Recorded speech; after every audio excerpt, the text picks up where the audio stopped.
Hello everyone, and thank you to those who are returning for part 2 from part 1.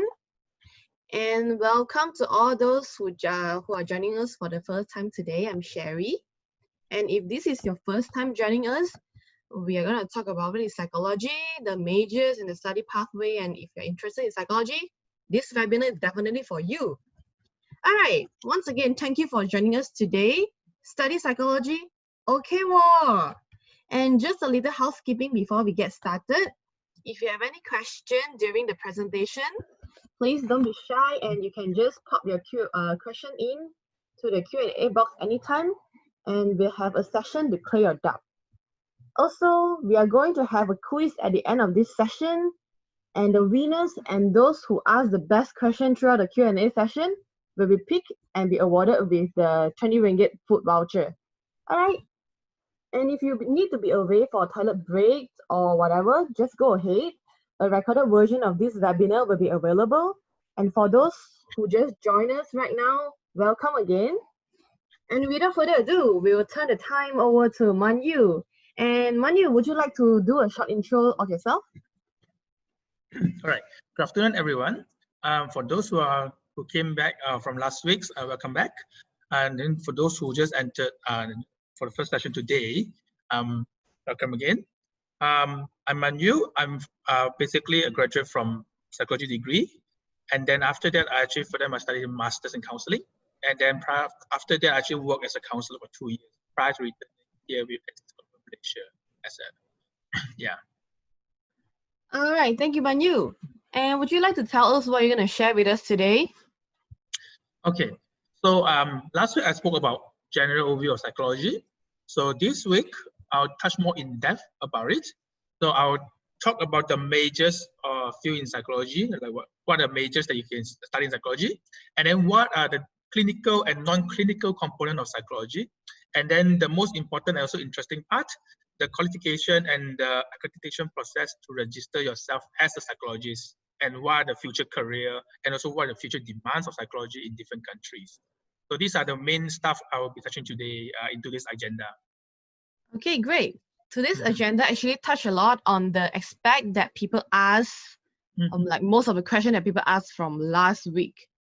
And yeah, I think we're excited to start today because apparently these are all the main things that a psychology student to be need to know. Yep. To begin, the first part is, right, you need to know about the 3 different areas of psychology.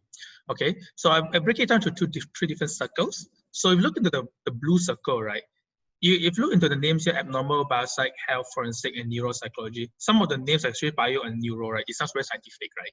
Because this part is really more towards the scientific part of it, of psychology. So what that means is there's a lot of heavy terminologies and also a lot of different kind of psychological terms and also the psychological knowledge that you really requires more sort of understanding and in-depth knowledge or in-depth learning from you as well.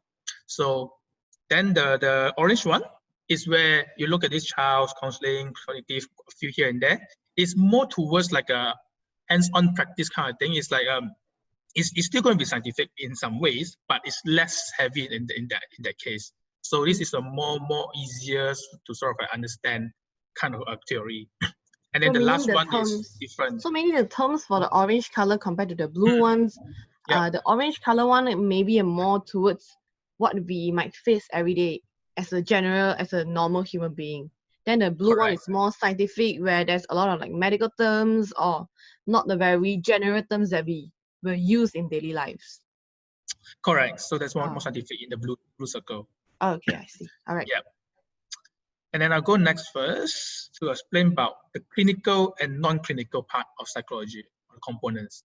Because I believe most of you were sort of aware of what is clinical psychology about. So, but the thing is, are you aware of what's clinical component psychology versus non-clinical? So clinical component, right, means that the part of psychology is more towards the client base. So talking about therapy sessions, like all those like clinician sessions. So things like to do with treatment, usually it's considered clinical. So then the other one is non-clinical, right? That's where you look towards research and apply practice. So the thing about this is that so the thing is for the non-clinical is, right, you will usually be based outside a particular group, a therapeutic group, for example. But usually not in those rooms. So you can be based in schools, in a bigger setting, in the companies, in the corporate companies. So you are doing a lot of hands-on stuff, applying psychology knowledge, but you are not doing a client-based interaction, as in one-to-one, one to a small group, kind of like therapy kind of thing. So these are the main difference between clinical and non-clinical. But then for clinical, let's say okay, there's one kind of scenario or things that we always watch on TV, which is like a volunteer therapy group where people just gather around in a small circle. Let's say, oh, I have gambling addiction. Then my friends say, oh, you can go to this group. They're gonna help you to solve your problem, talk it out. And then usually there'll be like a group of people with different kind of addiction. And then there's one like particular host, or let's say some sort of like the lecturer or teacher kind of thing in the middle, telling you how to solve your problem, everything. Is that a very clinical based psychology as well? Okay, so that one, right, is sort of what I call it a bit like a blend or sort of like a gray area kind of thing. Because essentially speaking, it's like a volunteer handling a group. So it's his role is more like a facilitator. So he sort of facilitates on oversee the whole session of these particular people sharing the same addiction problems. So it could be done in the therapy room, but usually in this case, when you're talking about volunteers, usually it's not done in a particular therapeutic group. It could be done in a particular center or even in a particular place, anywhere actually. So it's but like not the center itself, not the room so itself. it's like clinical. So it's like clinical, but then it's not as professional as a real clinical setting. Correct. Because the thing is that it's not an official treatment session per se. It's more like a sharing thing, and then you're trying to learn from each other and share experience and see how you can improve or find a solution on that. Yeah. And then non-clinical, I would say maybe more toward like a support staff in the hospital, like a back end workers, instead of they going to deal directly with the patient and give them advice and everything. Yeah, they're pretty much precisely doing that as well. And also, of course, they can do hands-on knowledge, hands-on practice in other industry other than just psychology. Okay, so for the 3 circles that you showed us earlier, how do you differentiate between clinical and non-clinical in the major? Okay, so before going to that, I want to ask in your own words or your opinion, what do you think is the clinical component of psychology? Since clinical is more towards client based and you talk to people, I believe. Okay, obviously clinical is one of it. Maybe counseling and child, because I think this requires you to directly talk to people face to face.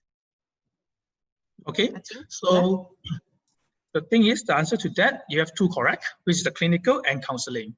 The thing is, child is not essentially, not exactly one, because the thing is, what you learn in clinical and counseling, clinical psychology and counseling psychology, right, is you learn how to deal with the client directly. Means you learn how to interact with them, how to find out what's the source of problem, how to talk to them, and then how to work out with them to find a solution. So just between clinical and counseling, right, they're doing this kind of work, or they're trained to do that. While your example, or your choice of child psychology, they don't exactly trained to do that kind of like therapeutic sessions. So they can interact with the child to find out more data, find out why they behave that way, find why they love this or love that kind of stuff. But the thing is, that is just like for research purposes or for data collection or to understand them better. But you are not like trying to solve their problem or trying to give them solution, because that's not what child psychologist does. But then for child psychology, right, since you have to deal a lot with children, how would that not be a clinical base? Because you talk to the children like direct. Yeah. Okay. When you talk about clinical base, right, it's more towards a therapeutic session. Basically, it's a session to find out a particular problem or particular issues, right, or concerns with a person, and then we try to work out a solution with them. So that's what you mean by clinical component. Well, for child, right, for child psychologists, right, they don't do that component.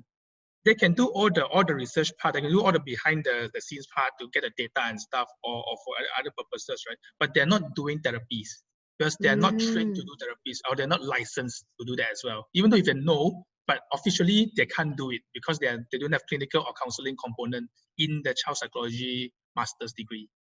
Oh, I see. How about abnormal psychology?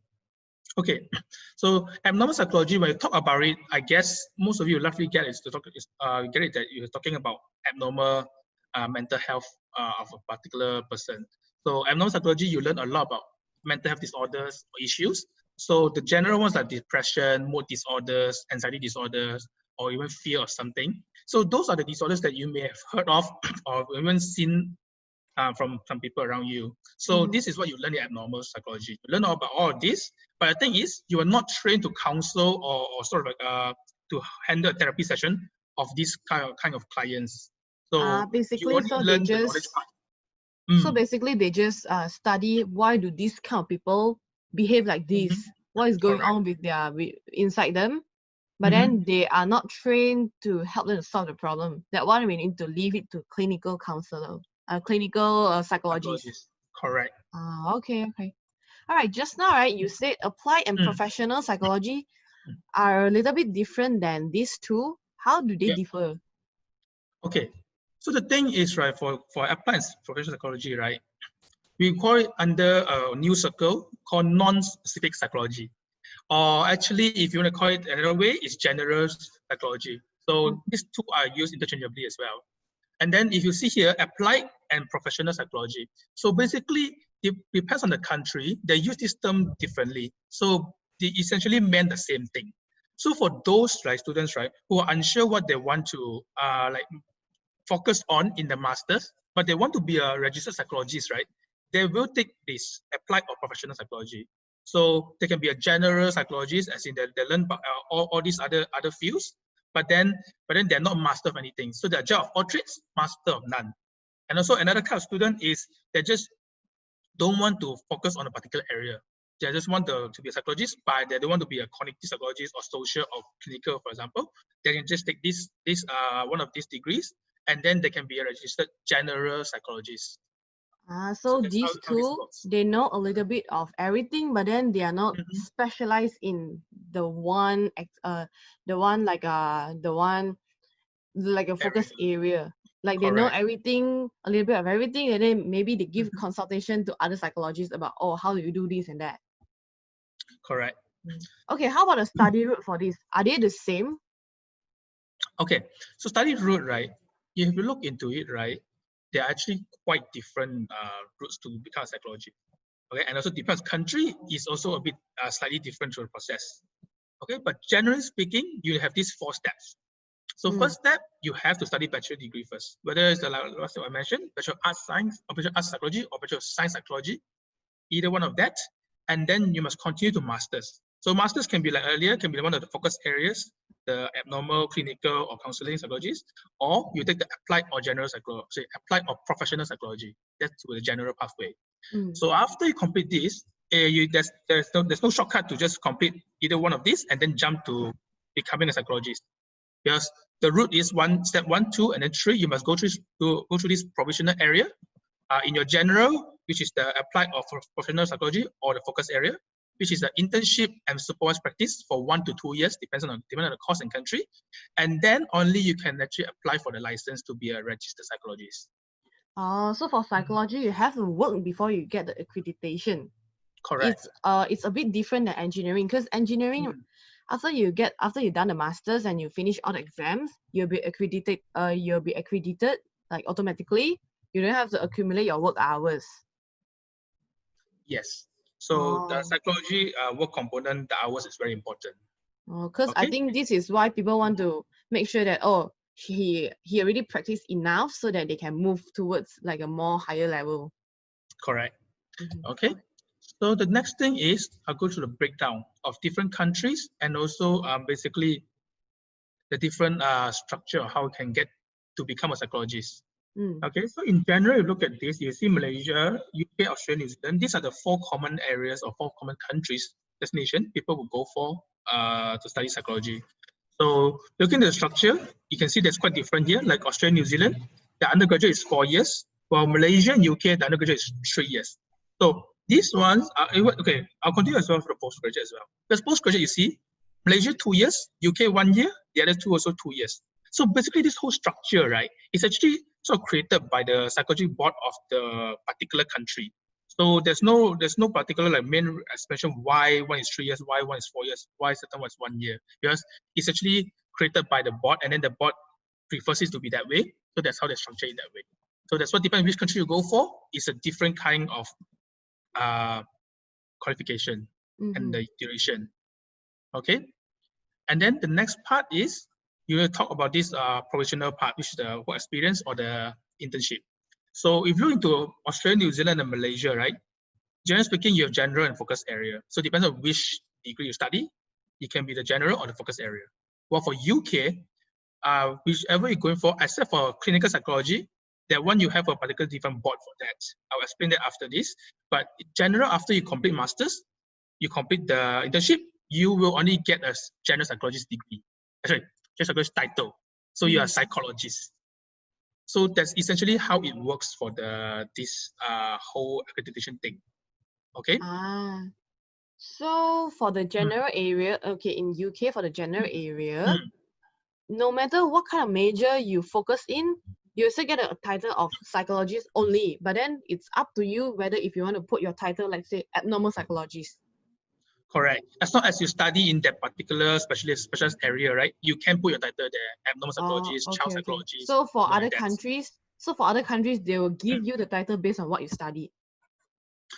Just speaking, yes, for Australia and New Zealand. But the thing is, the rest is a bit different. It depends on country, you see, that is a bit different. Yeah. And one last thing you need to understand is, right, just studying undergraduate degree alone, right, will not entitle you to be a registered psychologist. You must have the masters along in order to get the registration. Okay? Okay, all right. So we head to this first part of Q&A. So I would like to pass it to Share to host this. Okay. And then over to you. Thank you, Manu. And we'll go ahead and take some time for question now. And just a reminder, please make sure that you already put your question in the Q&A box and stand a chance to win a voucher. All right, let's start. Stanley asks, when do we choose the majors during the course? Okay, so the thing is, generally speaking, when you study psychology, the first thing you do is the bachelor degree. The bachelor degree is actually a general degree in a way. So you study about the mix of abnormal, child, education, counseling, everything. But then you don't choose majors there. It's unlike like you do a business degree, you choose a major in marketing or advertising, that kind of thing. So psychology, you must study a general psychology bachelor degree, and then if you want to choose a major, that will be a master's. So masters in particular area, abnormal, clinical, and so. All right. Okay, the next question. What are the prerequisites for clinical psychology? Okay, so the thing is for clinical psychology, right? Of course, first thing you must have a bachelor degree in psychology, and the next thing also you need to have is the Bachelor of Psychology honors. So, generally speaking, Bachelor of Science, Bachelor of Arts, right, is a 3 years degree, right? That one will be the first part of it. The second part is you must have the particular honors degree, which is extra 1 year, in order to apply to go to the clinical psychology masters, which is usually extra 2 years, or some is 3 years, depends on the country. So that's a prerequisite that you need. Mainly is the Bachelor of Psychology plus the honors, and then of course you need to have good results because it's very competitive. Usually it's a quota field program. So if you don't have the qualification and you don't have the results, it's very hard to get into. Okay. And the next question, Sarah asks, is there a difference between clinical and non-clinical psychologists in terms of accreditation? Okay, so this one, as I mentioned earlier, right? If you go back to let me see if I can get back to the slides before this. Okay, if you look into this, right? Clinical part, clinical and counseling, right? You would have a different board for that. So while the non-clinical part of the psychology, means all these others, you usually apply with the psychology board of the country itself, whether it's Malaysia, UK, Australia, New Zealand. So there will be a different board for counseling psychologists and clinical psychologists. And then the non-clinical one have the general board in psychology of the country itself. Okay. Next one. Can I complete my bachelor and change to other master degrees such as business or art? Oh, yes. So the thing is, as long as the master's degree, right, doesn't have like a prerequisite that you need to have the background in a particular area. So So, like I said, for example, if you go to MBA or even do a Master in Arts and Social Work, for example, for those the ones that doesn't have any prerequisite that they need like a particular background, then definitely not an issue to change your pathway to a different master's degree, as long as they don't have a particular area of background needed. All right. Referring to the chart, it would be more beneficial if study in UK because the duration is shorter. Anything I should be aware of? Yeah, okay. This one is very important to take note because UK structure is a bit different. So if you were to study psychology all the way to the masters and then to get accreditation from them, not an issue. So the 4 years masters, 4 years degree plus masters, that's fine for UK. But if you take note, if you to come back to Malaysia, or you go to other countries, right? You need to check with the psychology board in the country itself whether they recognize the accreditation from the British Psychology Society or not. There are some countries, because at the end of the day, the duration is a bit different, so it needs to be a bit careful to check whether the accreditation is the same or not. Okay. All right. Okay, another one. Are there fields other than general psychology that I can change to a different field of work without going through the major again? Are there fields other than general psychology that I can change to different field of work? Oh, okay, I got it. Okay, so the thing is, right,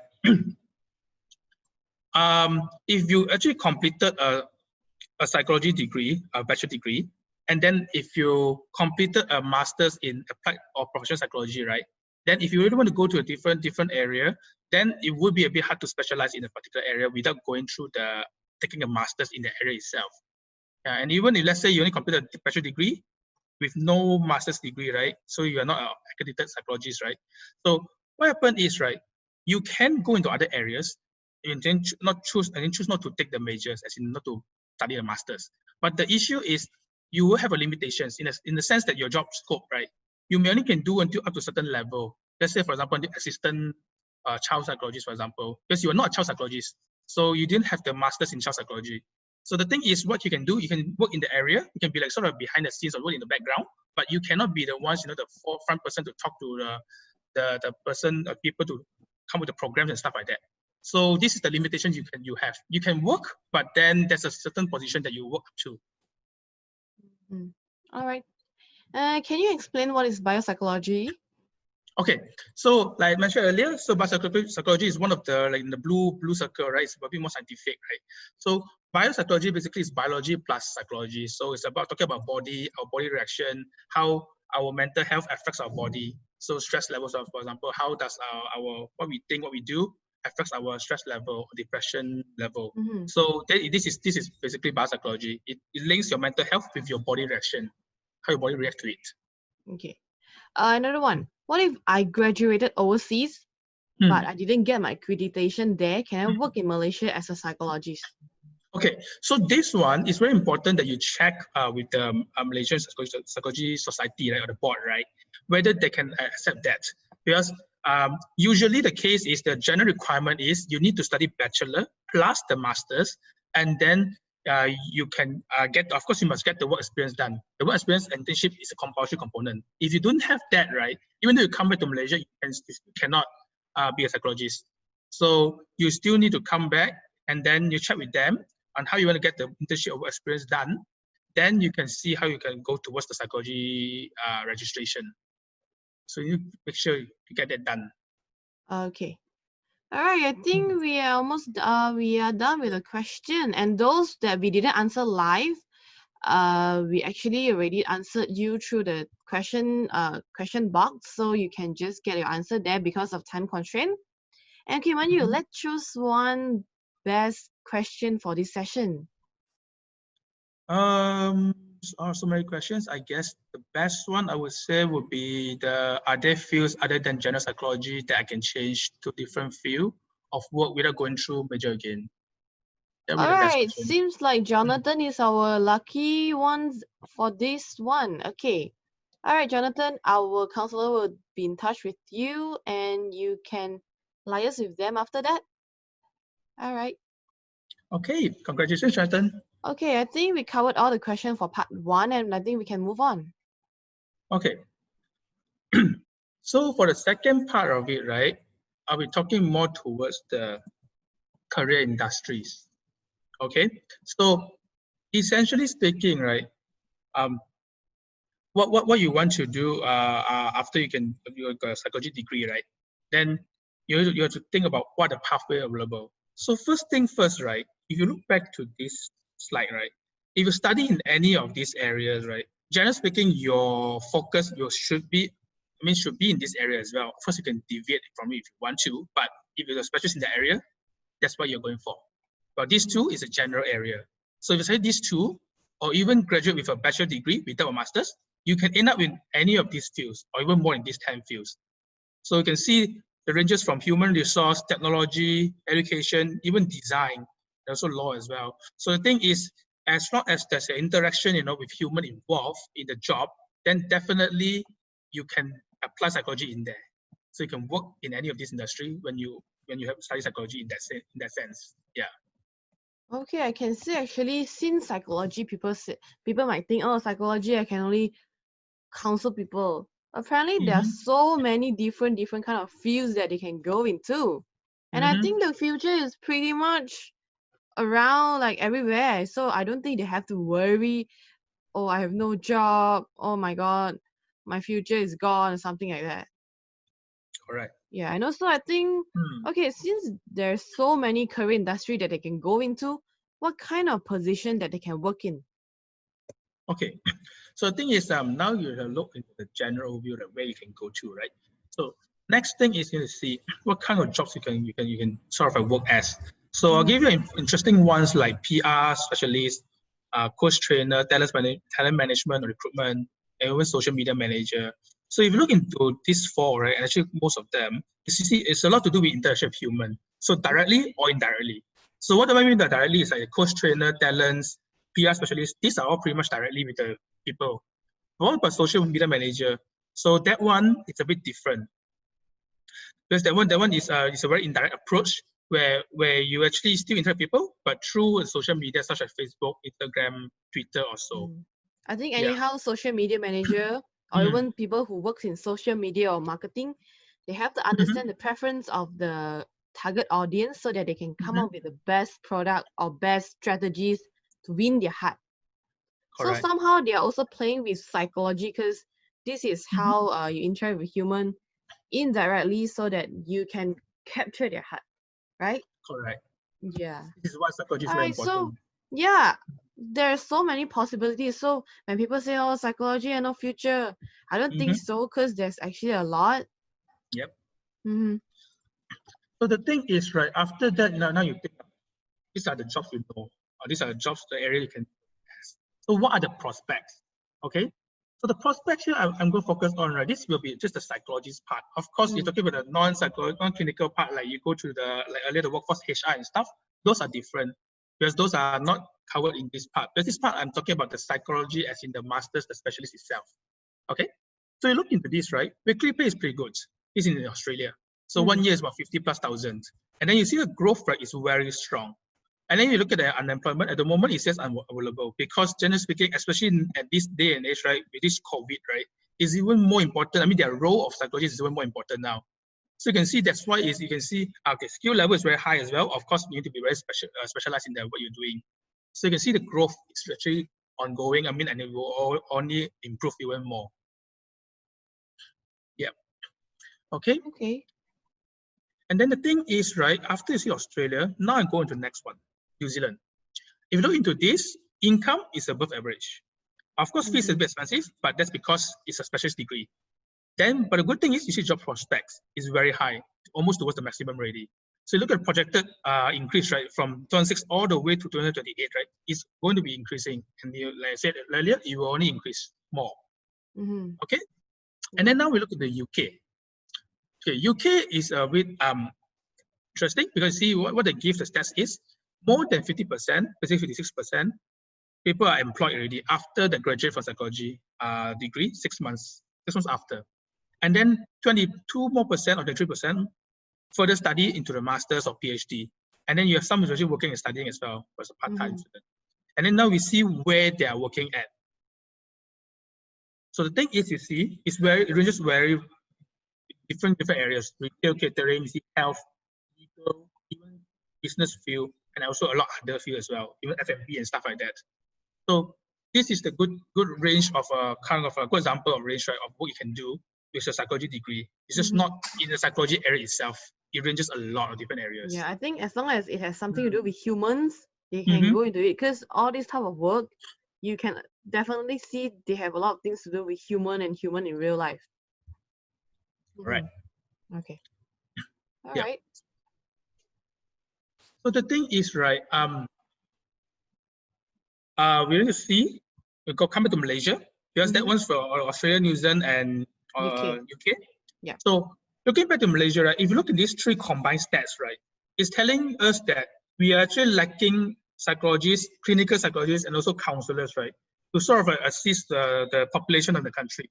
So the easiest example you can see here is the latest one, like 2 months ago. We have our health ministry.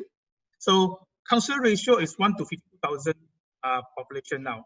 The normal ratio should be 1 to 500. So you can see what is the demand in psychologists needed in Malaysia, which is almost 100 I times think the difference. reason why is because people nowadays, they are more open-minded, and they're more willing to go and approach psychologists or even people to help them, especially when they have depression or anxiety.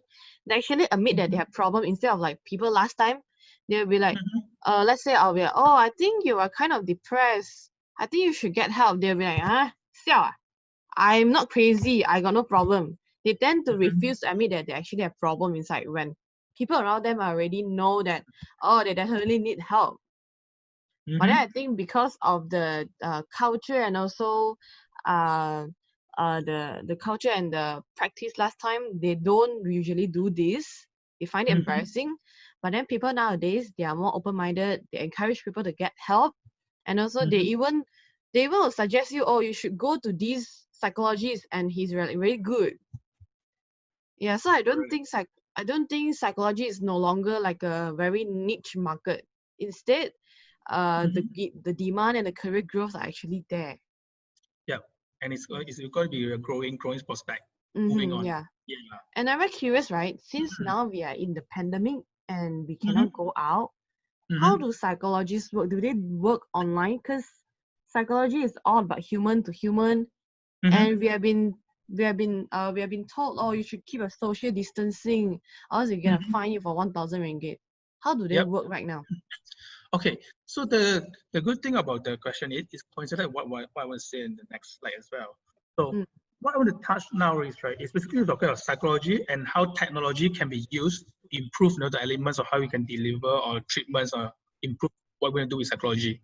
So what you asked earlier, this is the very prime example, like, because now it's very hard for you to go out. Well, some countries are in lockdown, some countries are in like MCO.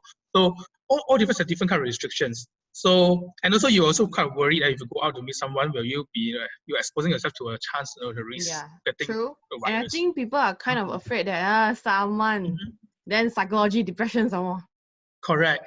And also one main thing is, you see, if you, because of this COVID, right, a lot of them are usually at home. So most of the time you are ordering deliveries, for your groceries, for your food and stuff. So you would tend to feel a bit lonely at times because you are not exposing yourself to a human interaction outside, other than just meeting the delivery guy probably.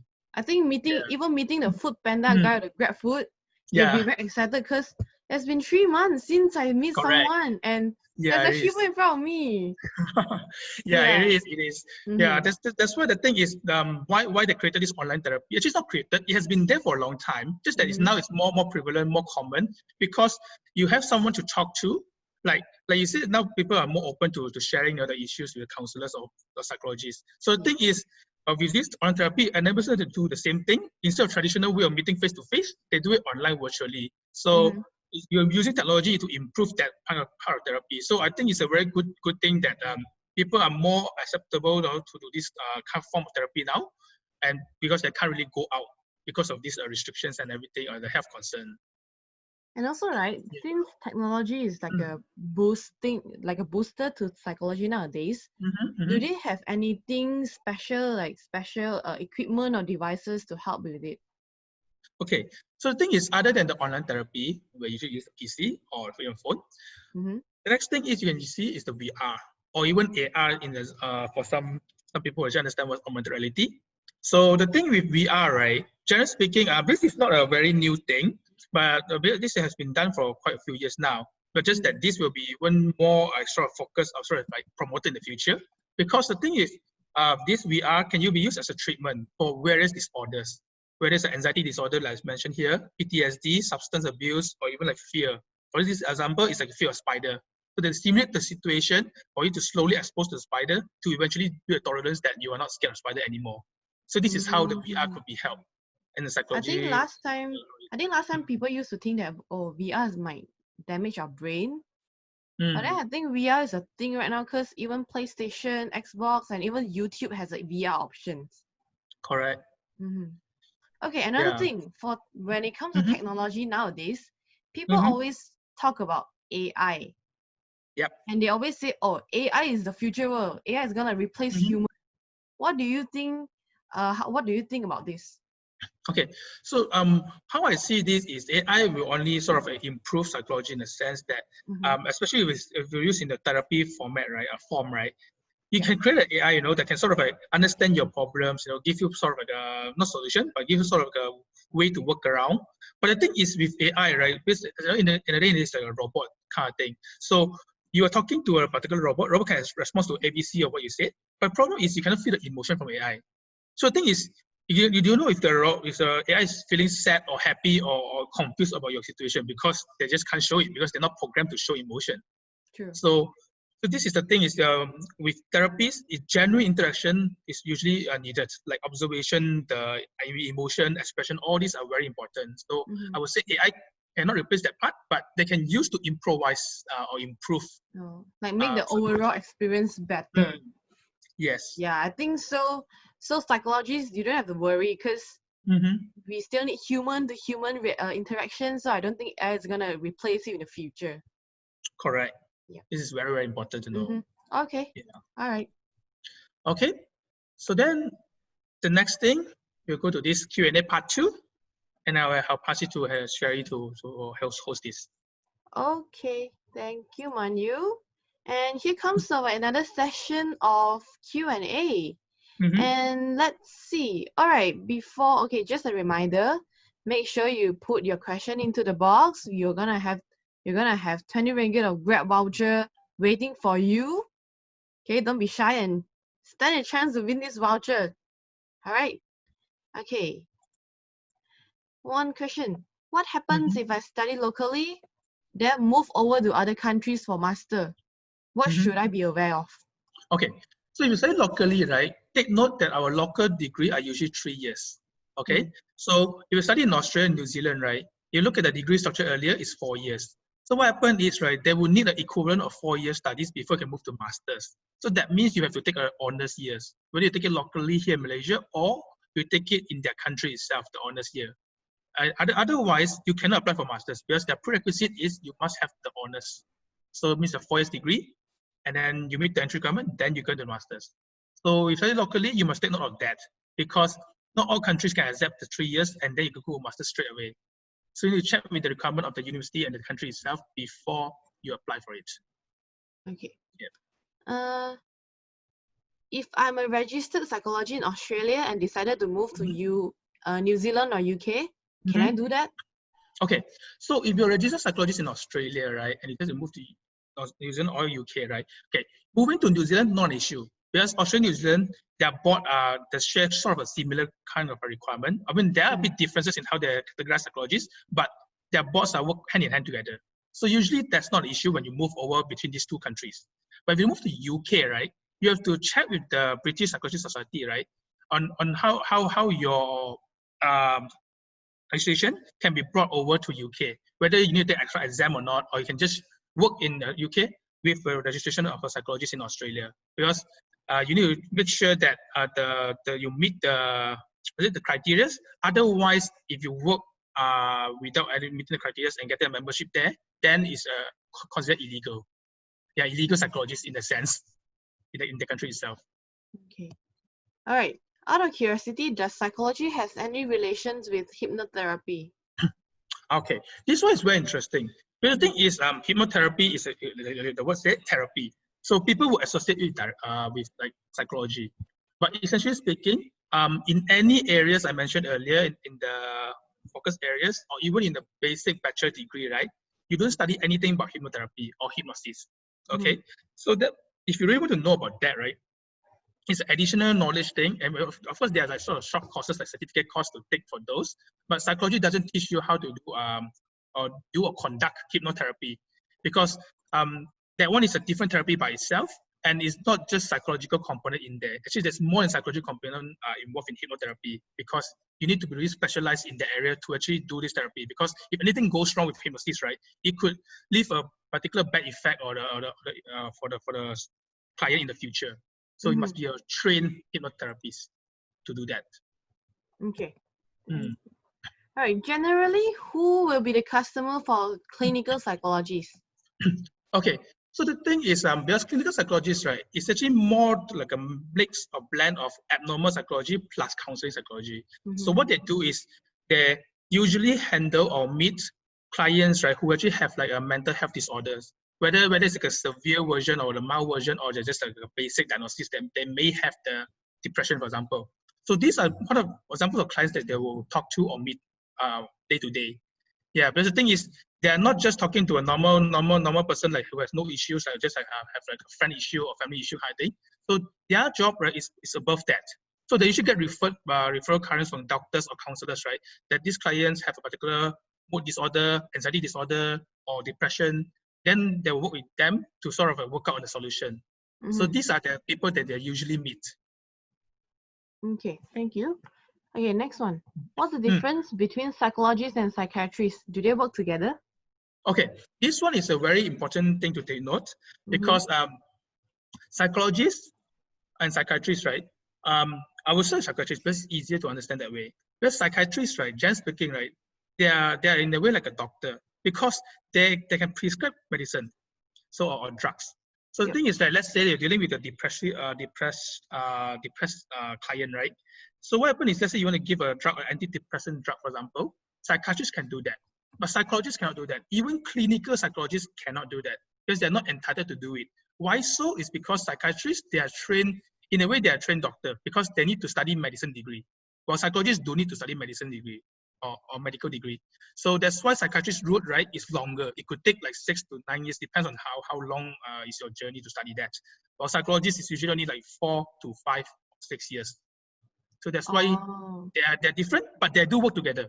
Because one can prescribe drugs. So let's say if the one needs to refer kind to the one who needs to prescribe drugs, so psychologists can refer to psychiatrists. So that one, it works. Oh, so meaning psychologists, they just use their mouth. Pretty much, then, yes. Okay, all right. Yeah. I think we already covered all of our questions. And yeah, okay, Manu, do you have anything else you want to cover before we wrap up this session? Okay. Next part is before we wrap up, let's choose one of the best questions. Let's go with, have a look again. I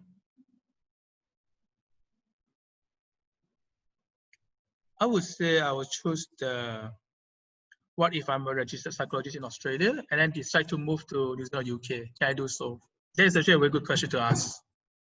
Okay, Charmaine Lee. Congratulations, Charmaine Lee. We are going to be in touch with you, okay? All right. Congratulations. Congratulations. And let's move on to the next part. Okay, so the next part is, if you actually listened earlier to pay attention to what I mentioned earlier, so this part is a quiz. So the quiz, right, is based on what I explained earlier. So there is no like hidden questions that I did or anything I hidden info that's not explained earlier. Everything in the quiz is basically what I explained and spoke to. Okay, all right. Okay. Okay, let's start with the quiz, and please be active and answer all the quiz, and you might be the winner. All right. Okay, so I'll start with the first one. Hold on. Okay. Okay, which of these makes up the clinical part of psychology? And if you know the answer, just post it into the chat box.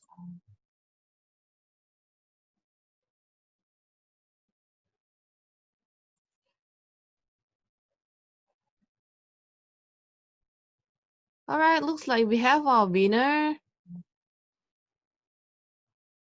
Jonathan. All right, congratulations. Okay, I think we can move on to the next part. Okay. Okay, which of these are considered as non-specific psychology?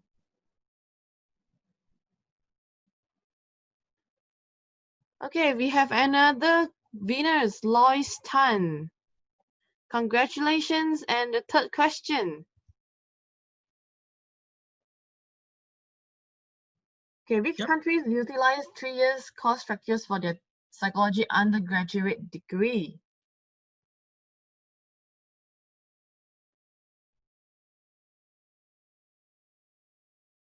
Do we have a winner?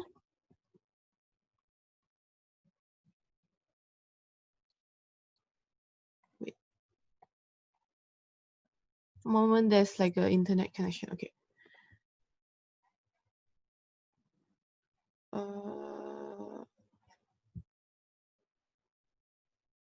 Okay, did anyone answer this number 3?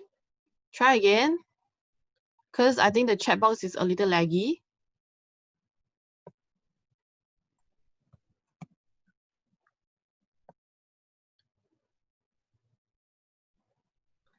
All right, we have another winner, Stanley Teo. Congratulations. Yep. All right. Congratulations to the And winner. congratulations to all of our winners for this session. Mm-hmm. Okay, Manu, looks like we covered all our Q&A part and also the quiz part. And congratulations to all the winners. Hope you enjoyed the grateful voucher with nice food. All right, do you have anything else to add? Okay, I would like to conclude this. Basically, in short, right? What you can see now, because of the trend of psychology is sort of a more important, the role of psychology is more important now, right? So you can still see, right, in the future, you will see the special psychologists, right, will become a younger, more diverse age. Basically, because there are more exposure now, and then more people will be interested in studying psychology in the moving on. So, and then one important thing you need to notice is, take note is, if you study psychology, right, the theories, right, it may become outdated because psychology theories can go even 50 years before, 60 years before. But the thing is, right, your knowledge would not be outdated. Because the good thing with psychology is, right, it's an evolving field. So with your work experience during, or even practical component, right, or even researches you do in your bachelor degree to the master's degree, up to the work in the internship or the supervised practice, right, those knowledge or those work experience are the ones that follow you all the way. So that's why psychology is very important, because you will learn this along the way and it will grow with you. And as we always mention, both me and Sherry mentioned earlier, like we stress that psychology is useful in almost every line of job and in life, because we talk to people in life, we social people in life. So this is very people-oriented thing already. And then a lot of jobs involve people more or less, indirectly or directly. So psychology is always there, whether you like it or not, or you see it or not, it's always there. Yeah. And then the last part is I spoke about the psychology and technology, right? So the thing is, with technology, you can see how important, right, the role of technology to improve or improvise how psychology could be done better. So we don't. I want to stress that I don't see that technology will replace psychology entirely, but it will work hand in hand with psychology to improve what we can deliver with pure psychology in the real life setting. But that's how I would say to put in the larger picture. Okay, great. Hold on, Sherry, I can't hear you. Sherry, could you? No, Sherry, I can't hear you, Sherry. Sherry, are you there? It's a bit soft on your end. Yeah, it's a bit soft on your end. I can't hear you. It's like a very minimal sound coming from you. Hello. Yeah, it's pretty soft. I can hear it's like hello, something like very soft. It was louder earlier. How about now? Yeah, that's better. Okay, I'm just gonna come nearer to the speaker then. Yeah. All right, great. Thank you, everyone. Sorry for the last minute technical issue. All right. Anyways, we have come to the end of this webinar session. We appreciate you being here, and up next, we have another exciting things to tell you. What is as colorful and creative as the rainbow brain that you can see on the screen? An exciting topic coming up next is dissecting the digital industry. And the digital world is everywhere now, online business, anything industry, anything digital, okay? And we wonder how far it can go in the future. All right, remember to register for this session on 5th September, 12 to 1 p.m. And we have another exciting speakers will be here to talk to you. All right, thank you again, everyone. Congratulations to all the winners, and we hope to see you again. And if you have anything to do, just contact us with the details that display on the screen. And yep, have a nice day. Thank you. Bye-bye. Nice, everyone. Thank you very much for listening. All right, before you go, please fill up the survey form so that we can improve ourselves. Appreciate it, and the form is in the chat box.